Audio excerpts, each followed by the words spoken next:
جات وانی وا میشه را دلت تگه فقط درس بود که نداشت قابلت تمل ما سنگینه این فیس کاپلت شما این بیت میلرزید بیاد باد بره این بادا داشته تو تکون نمیده بگو تا بره اون که برم و خواست گاهیدم الان با واکره هر روزم خودشو میزنه جواد ذاکره همه نگی دست چاقی بی جواز یه چپ راست میخوری یه دیدی دست اساس میدونی وقت تلاس بپیش که ندی تقاس دوزارو کنم بیبتم باش برام حواسم همون اگه سکتو میزنیم برای بقاس ولی من میرینم تو بقای تو با یه تماس تو همون گونی میچکونیم به یه تیر خلاص چاقالا اولتونم بیام بالات برای نماز مشتی به مولا از داره طولا از میشه خط قد داره لولا امرو اگه زخم بشه تنگیر پولاس فراجید خون میخواد از سینه غولا دست نیمه مولا باید بگذری قصه رو بدی فیسن تشتی به مولا اینجا لاتی بر نمیداره میری بشته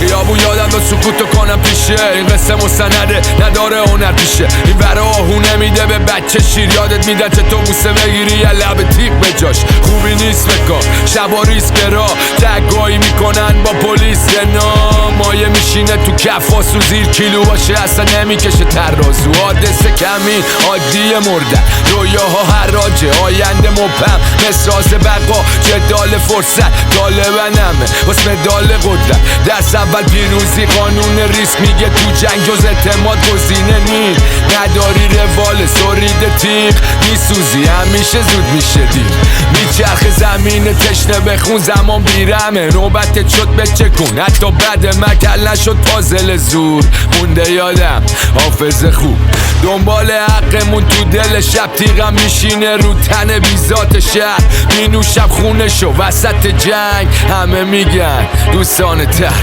اما من کفریم قلبم شکار شدی مالت دستان پروردگار دورم بست دست سار خورده حبسم اضافه اما با این وجود نصف پرچم نگاه سفره ها پهن شدن قله آفت موندیم دست به خیرت تا لقمه آخر دیدیم نهایت میبرن مفت آدم خوبی وظیفه شد خار و مادر مشتی به مولا از داره طولا از میشه خط قد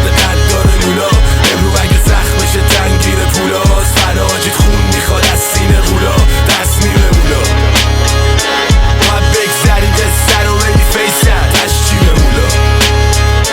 اینجا لاتی بر نمیداره میری بشتر ما که با اهل اوله نداریم رقابتی داشتی ضعیف کشی کنی ای تو قضاوتی اینا رو خیابونی زدیم شدن شکایتی موزیکی فراسوتم بیای میشم فراستی یا باید تمومش کنیم و بدیم سنوات بفرستیم برن خونه با ختمه یه سلوات بپیچیم بهشون بزا سوار بشیم از الان نراده کن کادو پیچن هماهنگ نفرات حاجی وقتی تو قصه بزنی ورود زود داد میشه تو رود میاد میخونه سرود کون به مولا کله کیپش بیاد تو روم جون من تک میام سر زده خروس خون بس بگو کنج ببینیم که زدیم صد سجاف بینیم تا فتح قاف تو حالا هرز بباف بس لاف جوری میرم کچ صاف رپ فارس نوت فه بود ما هم بند ناف